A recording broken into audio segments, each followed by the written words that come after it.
마태복음 14장 22절에서 33절까지의 말씀, 제가 가진 성경은 신약성경 24면에 있습니다. 네. 한 목소리로 다 읽으면 좀 숨이 차실 것 같긴 한데 천천히 읽겠습니다.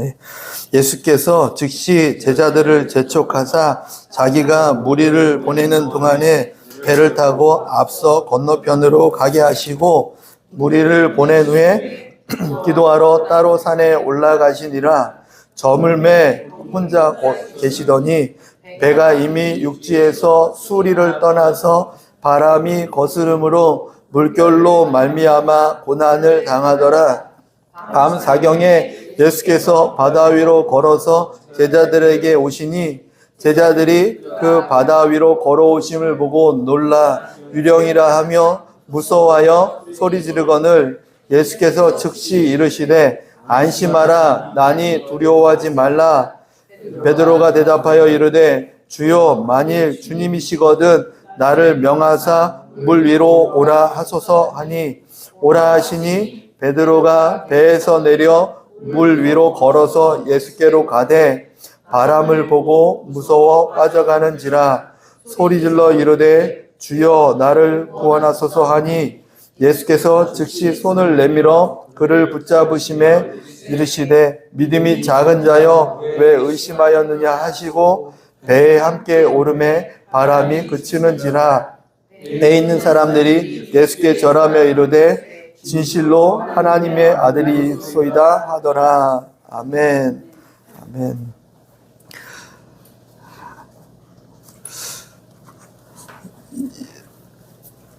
모세가 성경 말씀보다 잠깐 생각나는 게 있어요. 모세가 이스라엘 백성들이 이제 광야에서 하나님을 멸시했다라고 표현하고 하나님께서 말씀하셨죠. 나를 언제까지 멸시하겠느냐라고 말씀하셨죠. 어떤 계기가 있었어요. 사건이 있었어요. 하나님이 느끼실 때 왜 나를 멸시하느냐. 내가 너희를 이 땅에서 전염병으로 전멸할 거다 말씀하신 어떤 무서운 심판의 약속때가 있었죠. 근데 그때 모세가 이제 하나님을 가로막고 어떻게 기도하는지 아십니까? 하나님 용서하여 달라고 기도합니다. 근데 용서해 달라고 할 때 이스라엘 백성들에게 어떤 조건을 찾아서 용서의 조건을 구하는 게 아니에요. 우리가 이렇게 했으니까 용서해 주세요라고 하지 않고 주님 지금 용서해 주지 않으면 하나님 어떤 분이냐고 이방인들이 오해하지 않겠습니까? 무서운 하나님을 오해합니다. 하나님 용서의 하나님이시고 구원자의 하나님이신데 광야에서 죽게 하면 능력이 없어서 이곳에 죽겠구나 하고 오해합니다. 하나님의 이름을 위해서 용서하여 주십시오 라고 이렇게 주님의 이름을 빌어서 용서를 구합니다. 한 번 더 또 뭐라고 하냐면 하나님 용서하여 주십시오 할 때 이스라엘 백성들의 용서받을 조건이 아니라 마치 나 봐서 참아 막 이런 것처럼 모세가 뭐라고 기도하냐면 하나님 애굽 땅에서도 더 세상 가운데 있고 더 악할 때도 주님이 건져내 주셨는데 그 긍휼함이 주님께 있으니 그 긍휼함으로 우리를 구원해 달라고. 하나님의 긍휼함 때문에 우리를 구원해 주십시오. 우리 조선 때 더 심했잖아요. 그죠? 이게 얼마나 심했는지 조선 시대에 안 살아봐서 저는 모르겠는데 선교사들 오면은 이상한 사람들 왔다고 이게 그냥 땅도 못 밟게 하고 죽이고 했던 게 우리 민족 아니었습니까? 고집 세고 복음의 복자도 얘기 못 꺼내게 했던 민족이 우리 민족이었는데 그럼에도 불구하고 주님이 그때도 우리를 불쌍히 여기시고 구원해 주셨는데 하나님 그 긍휼함을 지금 다시 부어주십시오. 기도할 때 하나님께서 행여나 기뻐 받으신다면 또 마음을 돌이키지 않겠습니까? 물론 지금이 뭐 심판의 때다 이러진 않아요. 그냥 우리가 어떻게 생각하고 어떻게 하나님께 접근하느냐가 중요한 것 같습니다. 우리 안에서 자꾸 용서받을 수 있는 조건이 무엇일까? 어떻게 하지 하나님께서 우리를 보고서 해주실 수 있을까? 뭐 이런 걸 고민하지 마시고 하나님의 긍휼하심과 하나님의 손길 때문에 우리가 구할 수 있으면 감사하게 되는 줄 믿습니다. 하나님은 저와 여러분 너무나 사랑하시고 우리 공동체 정말 사랑하세요. 정말 사랑하십니다. 소중하게 여기십니다. 그래서 우리와 함께 계시고 우리를 항상 지켜주시고 항상 보호하시고 항상 인도하여 주십니다. 아멘. 아멘. 이게 아멘 할 수도 있고 안 하고 싶을 수도 있어요. 언제요, 주님? 주님이 항상 단어는 빼주십시오. 매 주마다 똑같은 얘기 하지만 와닿지 않습니다. 할 수 있습니다. 왜냐하면 오늘 말씀도 그래요. 와닿지 않아요. 24절에 보니까 제자들이 고난을 당하고 있거든요. 이게 와닿지 않는 일이 이게 삶에 너무 많이 일어나요. 주님 정말로 하나님이 보호하사 맞습니까? 정말 하나님이 인도하심이 맞습니까? 하나님 시켜주신 게 맞습니까? 라고 헷갈릴 때가 너무나 많다는 거죠. 인도하시는 게 맞습니까? 이게 힘들 때 사람이 힘든 것도 있지만 힘들 때보다 더 힘든 건 뭐냐면 내가 맞게 가고 있느냐가 고민될 때 더 힘들어요, 사실은요. 이렇게. 인생이 그래요, 그죠? 우리가 더 힘들 때도 서로 이렇게 으쌰으쌰 잘 살 때는 안 힘들었는데 이상하게 먹고 살만을 하고 이게 뭐 잘 때도 있고 좀 춥지 않은데도 이게 인생이 맞나? 뭐 이럴 때가 더 힘들거든요. 하나님께서 항상 우리를 인도하신다, 선한 길로 인도하신다. 이게 흔들릴 때 더 힘들거든요. 근데 오늘 말씀 보면 제자들이 또 그렇게 헷갈릴 수도 있을 것 같아요. 하나님께서 사랑하는 제자들이었습니다. 너무 아끼는 제자들이에요. 그 민족 중에서 온 열방 중에서 12명을 골라서 갔으니 이게 선발된 거 아니겠습니까? 그들을 향한 기대가 얼마나 컸겠습니까? 그리고 27절에 보면 제자들을 재촉했다 기록해요. 배에 타고 저기 빨리빨리 너는 먼저 가. 이렇게. 배에 태워서 보냈어요. 이렇게. 아, 예수님 같이 가셔야죠. 왜 우리만 보내십니까? 이렇게 말할 수도 있고. 좀 이따가 예수님 다 기도 끝나면 우리 같이 갈게요. 뭐 기도하고 같이 가자 하실 수도 있어요. 예수님 뭐 하냐면 제자들 보고 배 타고 빨리 가라 하시고 혼자서 산에 올라가서 기도하셨어요. 어떤 기도하셨는지 잘 기억은 나진 않지만 침례 요한이 죽었던 내용이 앞에 나오고 또 오병이어 사건이 바로 이어져 나오고 그 다음에 이제 이어진 사건이에요. 좀 열심히 사역하고 어떤 일을 하다 보니까 또 기도해야 되겠다 생각하셔서 가셨을 수 있어요. 근데 제자들에게 같이 기도하자 하시다 같이 배 타고 가자도 않으시고 너희들 배 타고 먼저 가라 보내셨어요. 뭐를 하냐면 하나님께서 예수님께서 이 제자들로 하여금 가게끔 하신 거죠. 인도하신 거죠. 말씀에 순종해서 가고 있었어요. 하나님 너무 사랑하고 있고 말씀에 순종해서 가고 있는 중이었어요. 나 요나처럼 나 하나님 말씀 안 듣겠어요. 불순종해서 배 타고 갔다면 뭐 이게 풍랑이 일어나고 막 파도가 치면 아 주님 잘못했습니다. 순종 못했네요. 막 이럴 수 있겠지만 이 상황은 순종도 잘하고 가고 있었다라는 거예요. 그걸 설명하고 있어요. 하나님 말씀에 순종하고 하나님이 아끼고 소중하게 여기는데 그럼에도 불구하고 배가 물 중간쯤 갔을 때 사실은 바다는 아니에요. 갈릴리가. 근데 이 끝에서 저 끝이 잘 안 보일 정도로 멀어요. 그러다 보니까 바다라고도 하고 호수라고도 하죠. 갈릴리 호수, 갈릴리 바다. 근데 중간쯤 갔을 때 저 건너편이 가버나움인데 가기 전에 바람이 마구 부니까 파도들이 일어나고 물살이 일어나서 힘들어했다. 여기에 꽂혀 있으면 힘들어요. 흔들려요. 정말 하나님이 좋은 거 주시고 좋은 길로 인도하시나? 하나님 함께 계시나? 또 내가 맞게 가고 있는 건가? 힘들어요. 근데 기억할 게 있습니다. 25절에 보면요. 밤 4경에 이게 유대 시간으로는 밤 4경이라 하면 새벽 한 3시에서 6시 정도를 얘기합니다. 그때 예수님께서 바다 위로 걸어서 제자들에게 오셨다. 이게 중요합니다. 하나님께서 바다 위로 걸어서 제자들에게 오셨다라는 거예요. 지금도 모든 환경을 넘어서 우리에게 오시는 하나님을 기억하는 것이 중요합니다. 하나님과 함께 하는데 왜 이런 일이 일어나지가 중요한 게 아니라 지금 나를 향하여 예수님께서 오고 계시고 있는 건가가 중요하다는 거죠. 예수님 오고 계십니다. 2장이 넘어갔네요. 네. 언제도 오셨냐면요.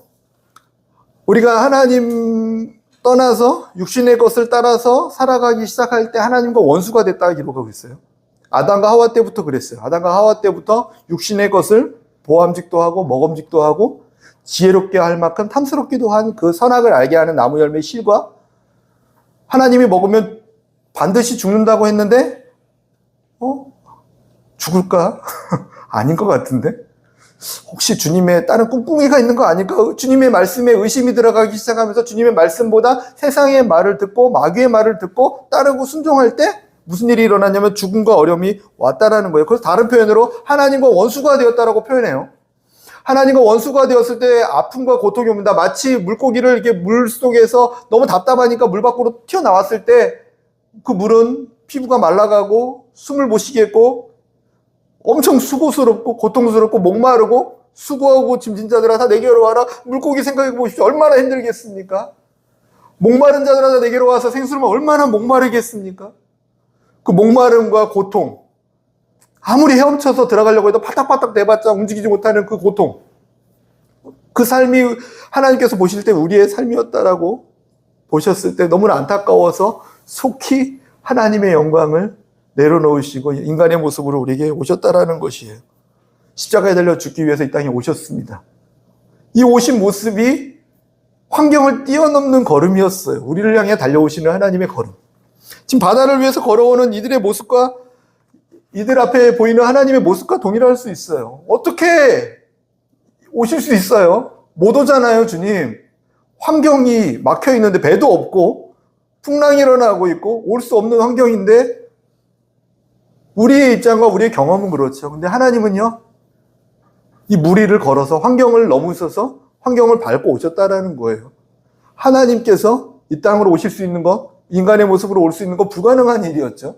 근데 그 환경을 뛰어넘으시고 우리의 경험을 뛰어넘으시고 이성을 뛰어넘으셔서 우리를 향해 달려오셨다라는 거, 그 달려오시는 하나님을 늘 기억하시고 바라보고 살아가는 것이 지혜이고 능력인 줄 믿습니다. 제자들은 환경 볼 때 너무 무서웠죠. 이게 무서웠습니다. 근데 정말로 무서웠던 거 환경 때문에 무서운 것도 있었지만 오늘 보면요, 바다 위를 걸어오시는 예수님을 보고 두려웠어요. 이렇게. 유령이다 막 난리가 났어요. 막 예수님 오시는데 유령이라고 말하면서 놀랐던 거예요. 왜 그럽니까? 이렇게 오시는 예수님을 보지 못했던 거였습니다.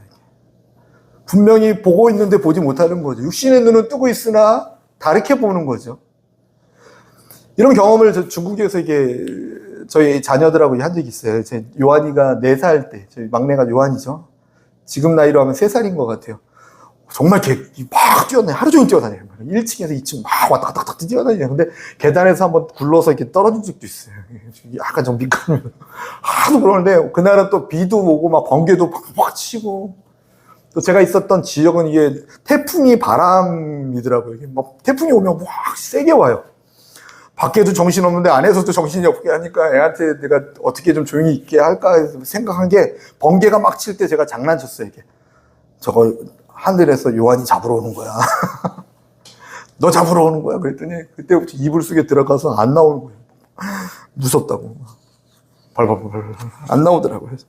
잠깐 한 1, 20분도 아니고 잠깐 보고 있다가 어떡하지? 애한테 이상한 트라우마 주겠다 걱정이 돼가지고 어떡하지? 주님이 이상한 거 제가 애한테 만들었나 보다.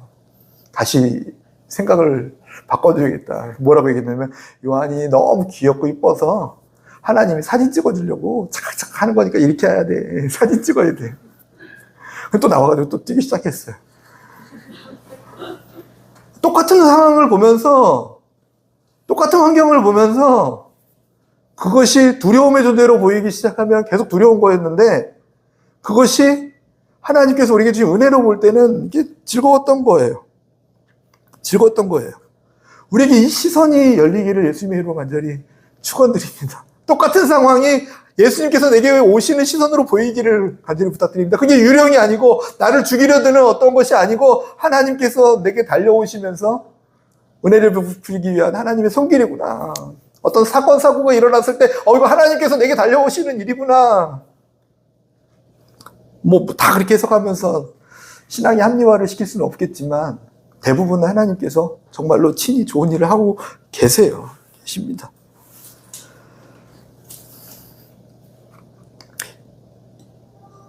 이스라엘 백성들도 비슷한 경험을 했죠. 이게 홍해로 하나님께서 인도하십니다. 이집트에서 나오는 것을 출애굽이라고 해요. 이집트는 예수님 믿기 이전의 삶, 세상의 삶, 죽어있는 삶을 말해요. 노예의 삶, 죄의 노예, 마귀의 노예로 살아가는 삶을 예표하고 있어요. 이집트의 삶이었다, 그거는 예수님을 믿지 않기 때문에 마귀의 노예, 죄의 노예로 살아가는 삶이다, 이렇게 표현하면 맞아요. 거기서 끄집어 내주셨어요. 10가지 재앙을 통해서 하나님의 전적인 손길로 끄집어 내셨어요. 근데 그들의 모습을 보니까 가나안 땅으로 집어넣어야겠어요. 하나님께서 꿈을 꾸신 게 그것이었거든요. 가나안 땅이라 하면 그들로 하여금 온 열방이 하나님을 찬송하게 만드는 통로가 되는 것, 하나님의 군대가 되게 하는 것이었어요. 근데 그 갭이 너무 컸던 거예요. 노예로 살던 사람이, 세상의 노예로 세상의 습관에 젖어 살던 사람이 갑자기 하나님의 군대가 되기 위해서는 그 갭이 너무 큰 거죠. 생활 습관부터 되지 않는 거죠. 생각하는 것도 되지 않고 마음 쓰는 것도 되지 않고 행동 하나하나가 되지 않는 그 갭을 하나님이 어떻게 없앨까 하다가 홍해길로 돌아가게 해야겠다. 그리고 밑으로 돌아가게 해요. 블레셋 길은 쭉 가면 가까운데 일주일 만에 갈 수 있는 길인데 그렇지 않고 하나님의 목적은 그 땅에 들어가는 것보다 더 중요한 건 들어가서 성공적인 삶을 살아내는 게 더 중요하거든요. 집어넣는데 가나안 땅에 집어넣는데 가서 다 죽어버리면 어떻게 해요? 감당하지 못하고 세상적인 삶을 그대로 살아내면서 예수님 믿었는데 여전히 믿기 전에 삶 그대로 살아내면서 죄의 열매, 죄책감에 여전히 끌려다니면 어떡해요? 하나님 안타까웠죠. 그래서 홍해길로 돌아가게 하십니다. 출애굽기 13장 17절에 이렇게 기록하고 있습니다. 바로가 백성을 보낸 후에, 바로라 하면 마귀를 의미하죠. 그죠? 백성을 보냈다. 이제는 더 이상 하나님의 주권 앞에 놓을 수밖에 없는 상황. 보낸 후에 블레셋 사람의 땅의 길은 가까울지라도 하나님이 그들을 그 길로 인도하지 아니하셨으니 이는 하나님이 말씀하시기를 이 백성이 전쟁을 하게 되면 마음을 돌이켜 애굽으로 돌아갈까 하셨음이니라. 성경에 기록하고 있어요. 왜 홍해길로 돌아가게 했냐면 너무 잘 아니까 백성을. 이 백성 바로 들어가게 하면 조금만 문 앞에 전쟁 같은 문제가 딱 일어나면 바로 나 예수님 믿기 전으로 돌아가겠습니다 해버리니까. 나는 세상이 더 좋습니다. 아, 괜히 믿었네 예수님. 이렇게 될까봐 주님이 그거는 내가 싫은 거예요. 내가 어떻게 이집트에서 끄집어냈는데 내가 그를 언제부터 계획한 건데 하나님 당신의 꿈과 소망이 없어지는 게 너무 싫어서 돌아가게 해야겠다. 홍해길로 돌아가게 하셨죠. 너무나 잘 아시고 너무나 소중하게 여기기 때문에 돌아가게 하셨습니다. 근데 이스라엘 자손은 그 돌아가게 하신 하나님의 마음과 뜻을 안 게 아니라 앞에 갔더니 홍해 바다가 있고 좌우 옆에는 벽이었습니다. 벽이라 하면 아무도 도와주지 않는 손길, 아무리 봐도 도와주지 않는 손길, 아픈 죽음을 의미해요. 물이 조금 있으면 우리에게 도움이 되고 생수를 의미하고 물이 많고 내가 잠길 정도다 그러면 어떤 의미를 하면 나의 죽음을 의미해요. 근데 침례할 때 물에 담근다, 홍해로 건너갔다, 이 침례를 의미하기도 해요. 물이 많다, 내 키에 잠긴다 그러면 죽음을 의미하거든요. 홍해가 있다, 눈앞에 죽음이 놓인 걸 의미해요. 그 죽음 앞에 아무도 도와주지 않고 뒤에서는 이집트 군대가 이스라엘 백성들을 잡으러 쫓아와요. 가만히만 있어도 그냥 시간을 벌 수 있는데 계속 죽이려고 쫓아와요. 잡겠다고 쫓아와요. 그 상황 앞에 놓였습니다. 다 막혀있는 것처럼 보였지만 하나님께서 주신 사인은 뭐였냐면 하늘은 열려있다라는 것이었죠. 하늘은 열려있고 또 하나님은 무슨 말씀을 하셨냐면 내가 홍해길로 돌아가게 한 건 나다를 주님 가르쳐 주셨어요. 근데 하나님의 계획이 있었습니다. 애굽 사람들을 그 홍해에 매장시키기 위한 하나님의 뜻이 있었죠. 애굽 사람을 움직이게 했던 것도 하나님이셨어요. 그냥 출애굽시킨 다음에 가만히 있어도 되는데 갑자기 마음을 완악하게 해가지고 이스라엘 백성들 잡으러 가라 등 떠미신 것도 하나님이세요. 이상하죠? 왜 그러시는지. 홍해 앞으로 가게 하신 분도 하나님, 우리를 힘들게 만들기 위해서 과거에 있었던 문제와 어려움을 우리에게 보내시는 분도 하나님. 하나님 왜 그러십니까? 근데 조금 지나면 알게 됩니다. 왜 그러셨냐면 출애굽기 14장 13절 14절 말씀에 모세가 백성에게 이르기를 너희는 두려워하지 말고 가만히 서서 여호와께서 오늘 너희를 위하여 행하시는 구원을 보라. 너희가 오늘 본 애국 사람을 영원히 다시 보지 아니하리라. 여호와께서 너희를 위하여 싸우시리니 너희는 가만히 있을지어다. 아멘. 이 고백이 뭐냐면 오늘 본 애국 사람을 다시 보지 못한다. 애국 사람이 누구를 의미합니까? 노예, 예수님 믿기 전에 나를 괴롭게 만들었던 사람, 환경? 내가 예수님 만나기 전에 죄에 대한 습관 때문에 맺었던 문제와 어려움과 죄에 대한 열매입니까? 죄된 습관들입니까? 나를 힘들게 만들었던 어려움들입니까? 예수님 믿으면서도 고민하는 사람이 있어요. 예수님 믿기 전에 했던 너의 잘못된 모습들이 예수님 믿어도 너가 해결해야 된다고 말하는 사람들이 있어요. 아니에요. 거짓말입니다. 오늘 홍해의 말씀대로라면요, 예수님 믿기 전에 나를 괴롭히고 문제됐던 것들을 주님께서는요 다 매장시키기 위해서 이 홍해길을 준비하고 가세요. 십자가에 달려 죽으시면서 우리의 모든 저주와 우리의 모든 고통과 죄에 대한 모든 열매까지도 주님은 아브라함의 복이 흘러나갈 수 있도록 바꿔주신 분이세요. 과거에 예수님 믿기 전에 잘못한 죄가 있으니까 주님은 그것을 선하게 바꿔주시지, 그것을 너가 예수님 믿고 나서도 갚아야 돼, 감당해야 돼. 거짓말입니다. 속지 마십시오. 주님은 그 일을 하기 원하셨어요.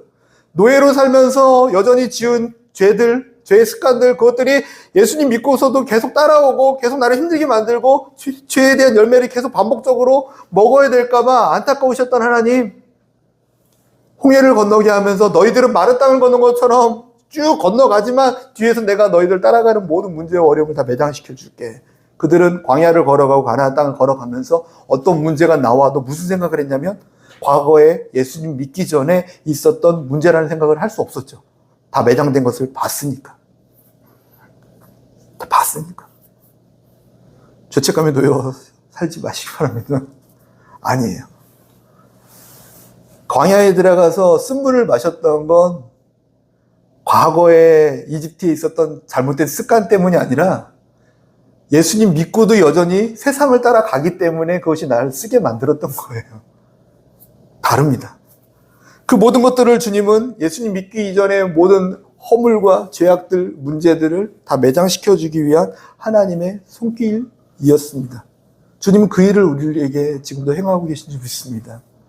그러니까 놀라지 마시고 두려워하지 마시고 그냥 잔잔하게 쭉 갔으면 좋겠는데, 때로는 이게 어려움과 풍랑이 일어날 때 무엇을 기억해야 되냐면 주님이 지금 우리에게 달려오시면서 나의 모든 문제와 허물과 죄악된 습관들을 다 매장시켜주기 위한 하나님의 열심이 있구나 기억하시며 걸어갔으면 좋겠습니다. 그 일을 이루실 것입니다. 반드시 이루십니다. 때가 되면 주님이 이루세요. 산 증인 여기 있습니다.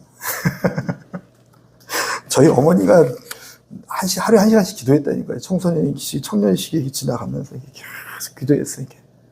거실에서 저 들으라고 크게 맨날 우리 아들이 하나님을 떠나면 안 됩니다. 기도하시고.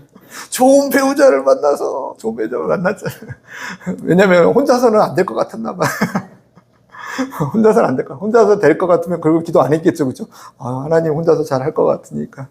잘 영광스럽게. 근데 안 될 것 같았나, 불안했나 봐요. 계속 기도해 주시더라고요.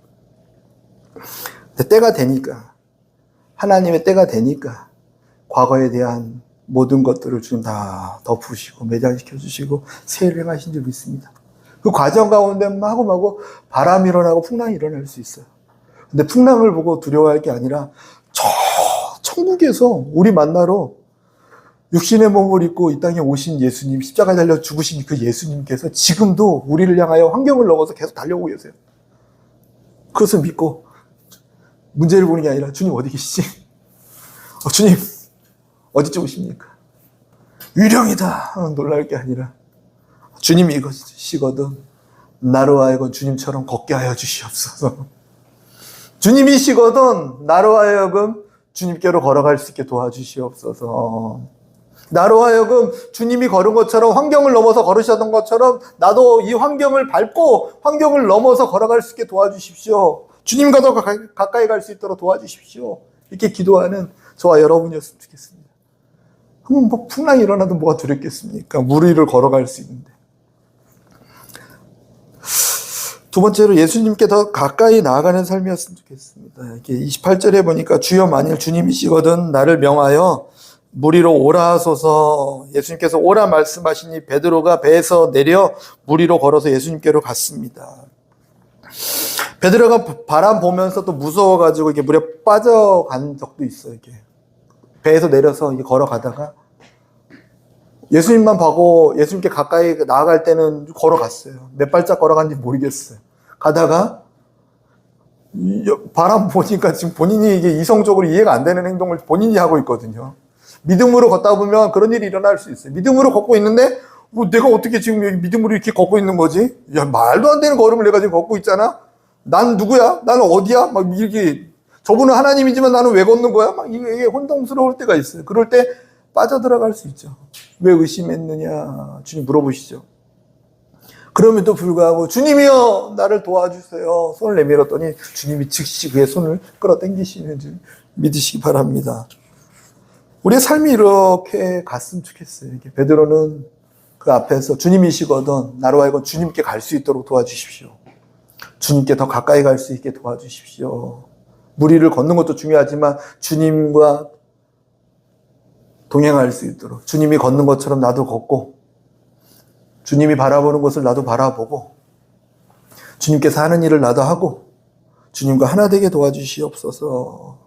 그 믿음으로 전진하기 시작할 때 주님께서 우리를 붙들어 주시고 인도해 주실 줄 믿습니다.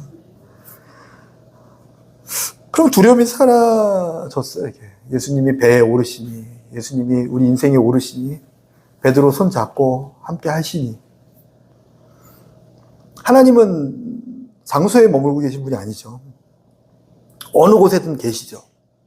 누구하고도 계시죠. 지금 이 자리에도 계시고 마치 그 혈루증 앓은 여인이 길을 걸어가고 있어서 예수님의 옷자락을 만질 때 그 사건도 정말 수많은 사람들이 예수님을 밀치고 땡기면서 엄청난 사람들이 옷을 만졌어요. 이 사람도 만지고 저 사람도 만지고 저 사람도 만지고 근데 한 사람만이 치료함을 받았어요. 이렇게. 예수님도 이 자리에 함께 계시고 우리와 함께 계세요. 누구든 다 함께 할 수 있는 사람이에요. 근데 함께 있는다라는 건 만져서 뭐 이런 게 아니라 그 여인과 같이 믿음으로 주님께 나아가는 사람 있잖아요. 그 사람만이 주님을 만난 거죠. 이 자리에도 함께 계세요. 우리 삶 가운데 늘 함께 계세요. 내가 어디 있든지 함께 계세요. 이 교회 안에만이 아니라 교회는 하나님께서 구별된 시간 동안 특별한 시간을 구별줘서 하나님 복 주시기 작정하시고 우리를 만나기 작정하셔서 따로 그냥 데이트 시간을 또 가진 것 뿐이지만 우리의 삶 가운데서 계속 함께 계세요.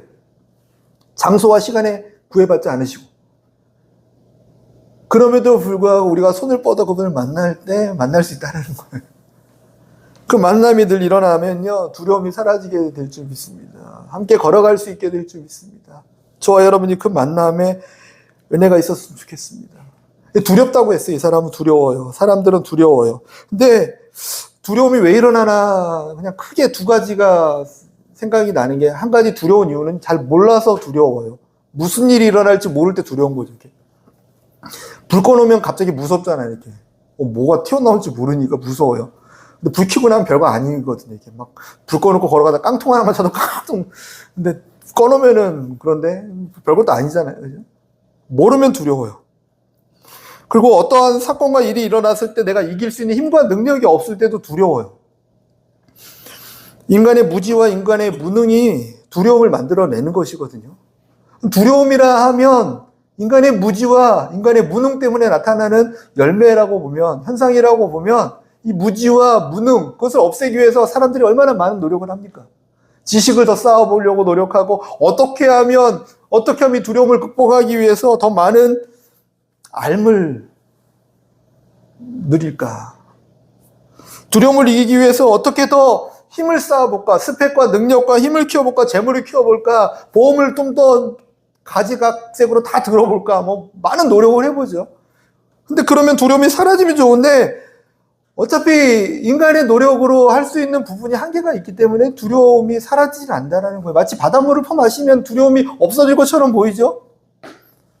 내가 두려운 요소가 이거기 때문에 이거 해결하면 두려울 것처럼 보이죠? 내가 모르기 때문에 이 부분만 알면은 두려움이 사라질 것처럼 보이지만 뛰는 사람 위에 나는 사람이 있고 나는 사람 위에 뭐 이것처럼 우리를 두렵게 만드는 그 요인도 더 커집니다. 우리가 커지는 만큼 커져요.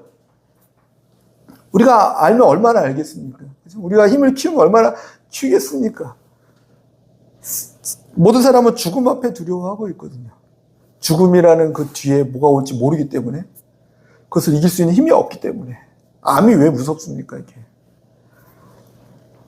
죽음이라는 것 그리고 그것을 이길 수 있는 힘이 없기 때문에 두렵죠. 뭐 별거 아니고 감기 하나 약 하나 먹으면 낫는데 그러면 뭐 두렵겠습니까? 암에 걸리면 뭐 내일 약 하나 사 먹지 뭐. 안 두렵죠. 안 두렵죠. 이길 수 있는 힘이 없기 때문에 두려운 건데 우리 하나님께서 지혜가 되시고 우리 하나님께서 능력이 되주신 줄 믿습니다. 그래서 하나님 경외하는 자, 하나님을 가까이 하는 자가 지혜 있는 자가 명철한 자라고 좀 가르쳐 주세요. 그냥 우리가 보일 때는 이게 부족해서 두려워 보이는 것들 아무리 채워도 해결되지 않습니다. 세상의 것들은요. 중국의 진시 황제라고 있어요. 저도 이번에 설교 준비하면서 이렇게 고민해 본 건데, 누군가 봤더니 병마용이라는 것을 만든 사람이에요. 진시황이 당시 왕일 때 중국의 대단한 왕이었대요. 이렇게 뭐 그냥 전쟁에서 저 땅 내가 먹어야지 하면 먹었대요. 이렇게 그냥 점령해야지 생각만 하면 할 수 있을 정도로 중국의 최고의 왕이라고 이렇게 표현까지 해요. 진짜인지 아닌지 모르겠지만 그냥 어마어마한 왕이었다라는 건 맞는 것 같아요. 근데 병마용이라는 것은 뭐냐면 죽을 때 8,000병사를 만들었고 520마리의 말과 130대의 전차와 150마리의 기병말을 만들었는데 저는 이제 검색하기 전에는 뭐 요만한 조그만 인형 같은 거, 레고 같은 거 만들었나 했어요. 근데 사진을 보니까 사진이 있어요. 사람 크기보다 더 크게 175에서 202m만하게 저런 것들을 8,000명을 병사를 만들어 놓고 이렇게 만들어 놓고 자기 무덤 옆에다 놨다라는 거예요. 예. 어마어마한 세상 권력자가 만들어 놓은 저 이유 뭘까? ChatGPT한테 물어봤어요. 병마용을 왜 만들었을까, 진시황이. 그랬더니 자신의 사후 뒤에도 자신을 지킬 수 있는 병사들을 만들었습니다. 아니 그게 무슨 뜻이야? 그랬더니 두려워서 그랬다. 죽음에 대한 두려움 때문에. 죽고 난 다음에 이 땅에서 가장의 권력과 가장의 힘과 가장의 지식과 모든 것을 다 가졌음에도 불구하고 죽음 앞에 무엇이 올지 모르는 두려움과 그것을 이길 수 있는 힘이 없기 때문에 만들어놨던 어떤 것이었어요. 근데 저와 여러분은 알고 있습니다. 이미 죽음 뒤에 무엇이 오는지.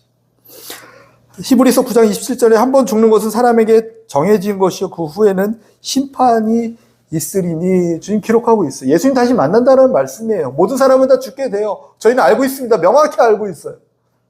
모든 사람은 죽을 수밖에 없고 하나님 만날 것이고 그 만남과 동시에 주님과 영원한 삶을 살아갈 것이다.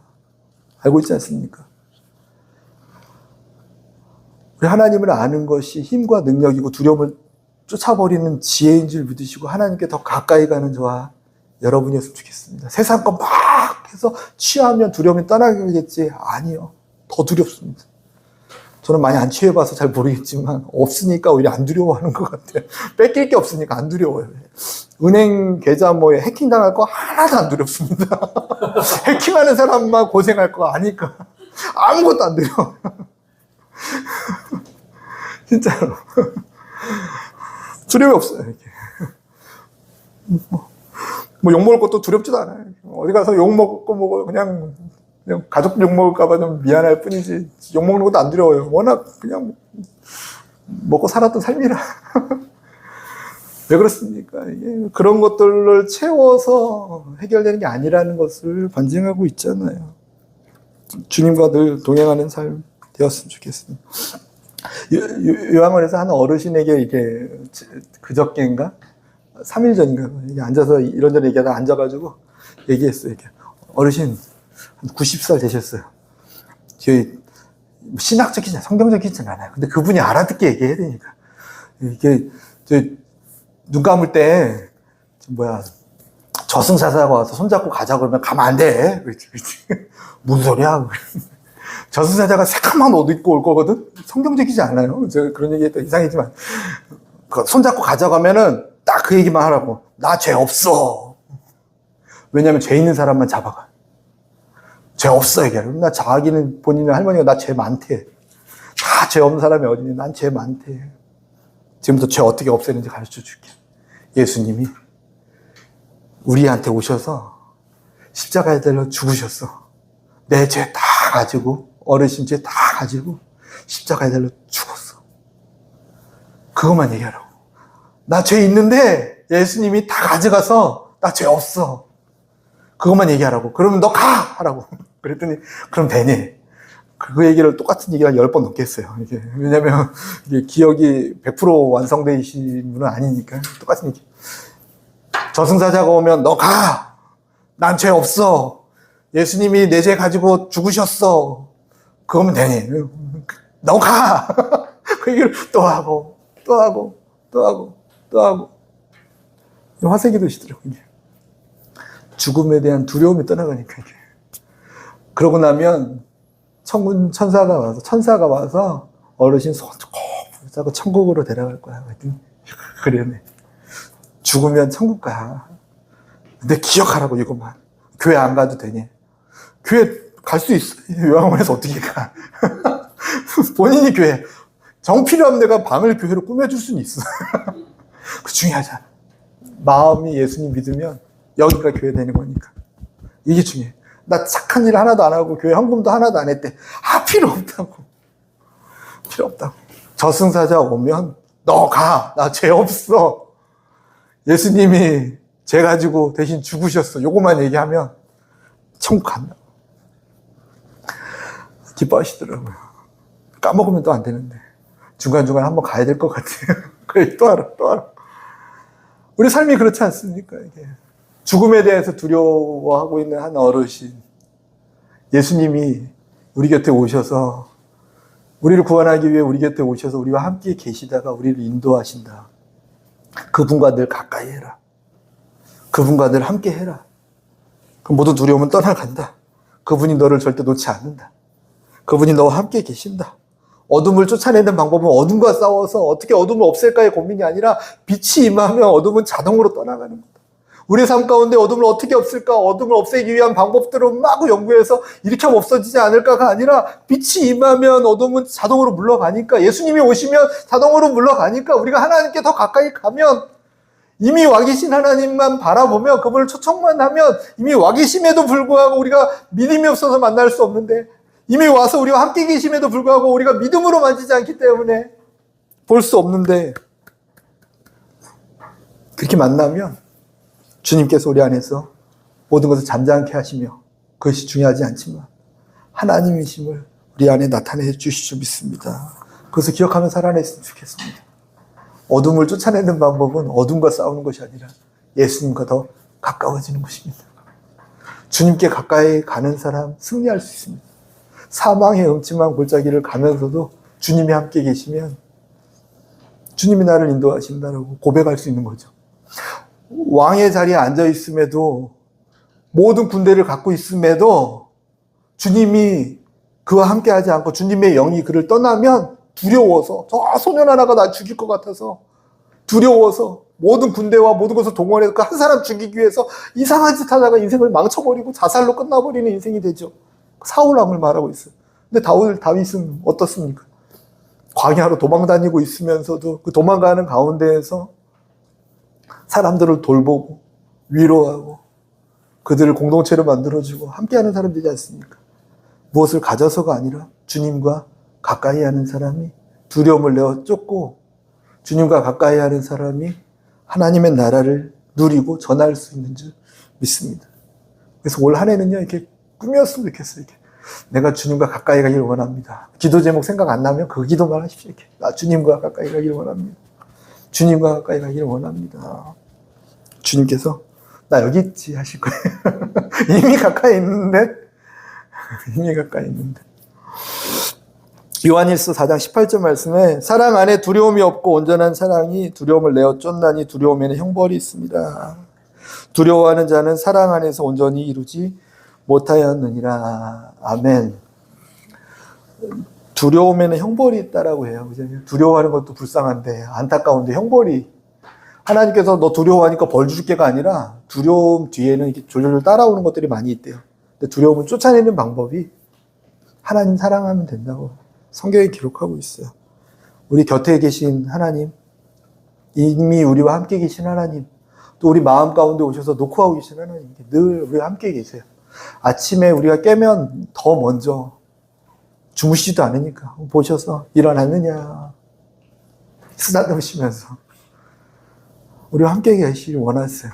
그 하나님 바라보고 의지하고 동행할 때 세상 모든 두려움 떠나가고 우리 안에 참 자유가 누리는 줄 믿습니다. 그래서 이제는 뭐 두렵다는 얘기는 올해는 이제 금지요. 우리 교회에서. 나 두려워서 못하겠습니다. 금지요. 올 한 해는. 금지요. 두려워서 못하겠습니다가 아니라 나 하나님께로 가까이 가겠습니다. 알겠죠? 금지요. 금지요. 갑자기 순간적으로 금지요. 하나님과 갑자기. 뭐 하늘 안에 뭐 어디가 안전하겠습니까? 어디가 안전합니까? 안전한 곳 찾아보십시오. 어디가 안전합니까? 없어요, 없어. 안전한 곳이 어디 있습니까? 저기 뭐 그럼 거꾸로 얘기하면 뭐 더 불안한 곳은 어디입니까? 전쟁 가운데라고 불안합니까? 뭐 그럴 수 있겠죠, 느끼기에. 근데 안전한 곳이 없다라는 것은 거꾸로 얘기하면 불안한 곳도 없다라는 거죠. 주님과 함께 계신 곳이 안전한 곳이라는 거예요. 안전한 곳 찾아다니지 마시고, 어디에서 기쁨을 줄까, 어디에서 행복을 줄까 찾아다니지 마시고, 주님이 어디로 인도하시는지, 주님이 어디에 있기를 원하시는지, 주님이 함께 계신 곳이 천국이고, 그곳이 안락한 곳이구나. 그 믿음. 천국은 여기 있고 저기 있다가 아니라 내 안에 있다. 주님 가르쳐 주세요. 이것 때문에 안 되죠. 이것 때문에 안 되죠. 아니야. 어쩌면 너와 나의 거리가 좀 멀어져서 지금 두려운 거 아닐까? 주님, 이것 때문에 두려운데 아니야. 너와 나의 거리가 예전 같지 않아서 그런 거 아닐까? 너와 나의 거리가 모든 두려움을 내어 쫓아내. 저는 한 10몇 년 전에 예전에 섬기던 교회 청년 하나가 에베레스트산 등반한다고 해서 다시 돌아오지 못한 형제가 있었어요. 한번 가려면 몇 천만 원 든다는데 그 돈을 왜 드릴까 이해도 안 돼. 그리고 걷기도 싫어하는데 그 산을 왜 갈까?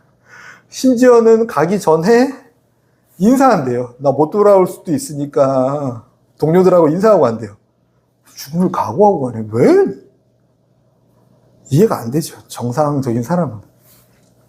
근데 그 모임에서는 제가 정상적인 사람이 아니에요. 그분들은 또 그분들이 왜 그러나 했더니 산을 사랑하더라고요. 그걸 이 땅의 것도 사랑하면 이게 아무것도 두렵지 않은데 우리 하나님 사랑하면 모든 것을 이기지 않겠습니까? 올 한 해는 주님의 사랑 내게 부어주십시오가 우리의 기도 제목이었으면 좋겠고 그 힘으로 살아냈으면 좋겠습니다. 주님 사랑이 나를 이끄시네. 주님 사랑이 나를 두려움에서 떠나게 하시네. 네, 그렇게 살아갔으면 좋겠습니다. 그렇게 살아갔으면 좋겠습니다. 네, 피아노 쳐줄 수 있어요? 감사합니다. 네, 뭐가 더 하고 싶은 마음이 막 드는데 뭐 할까? 생각이 들어요. 주님이 기뻐하시지 않겠습니까? 이게 환경 뻔히 아시잖아요. 주님이요. 너 두려운 거 알아 나도. 야, 얼마나 무섭겠냐. 홍해이고 처한 상황이 너무 무시무시한 건 내가 더 잘 아는데. 근데 그 가운데서 나는 두렵지 않다라고 말하고 있는 우리를 보면서 주님이 어떻겠습니까? 마음이. 우리의 뼛속까지도 다 더 잘 아시는 하나님께서. 근데 거꾸로 야, 그게 두렵다고 너 지금? 그것 때문에 멈춰 있니?